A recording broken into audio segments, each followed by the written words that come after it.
Physical education. Physical education is an integral part of an education program purposely to promote the optimum development of an individual physically, socially, emotionally, and mentally through total movement in the performance of properly selected physical activities by Andin 2002. Vision. Center of Inclusive Education in building discipline and good character for God and humanity.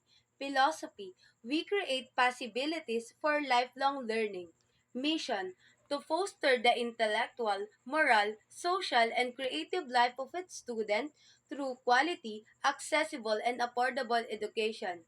Sinasabi po dito sa mission ng City College of Calapan na ang City College of Calapan po ay nagpro-provide ng isang education na affordable sa lahat. Dahil ang City College of Calapan po, bukod sa wala pong binabayarang tuition, dahil po ang lahat ng student po na nag-aaral dito ay scholarship po ng CHED, ay nakakatanggap din po sila ng educational financial assistance po or also known as EduPap para po tulong pinansyal sa kanila as for their transportation at sa mga uh, other expenses po like sa mga project. At ang City College of Calapan din po ay nagpro-provide ng isang quality na edukasyon kung saan ang lahat ng professor at instructor po dito ay bihasa sa larangan ng pagtuturo.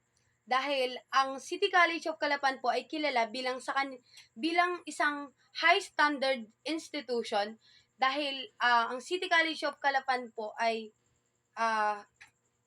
ang mga alumni from different program po ay na graduate po sa City College of Calapan ay nakapasa sa licensure examination test po or SALET. At ang City College din po ay nagpro-provide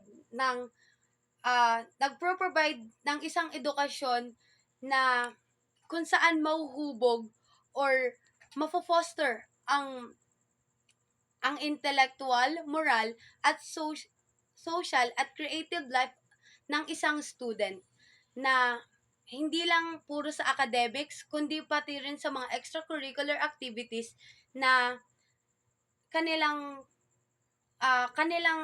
mga ginagampanan po sa loob at labas ng school po. Yun lang po. I'm Haslin May Angelo from BS Ed Science 2B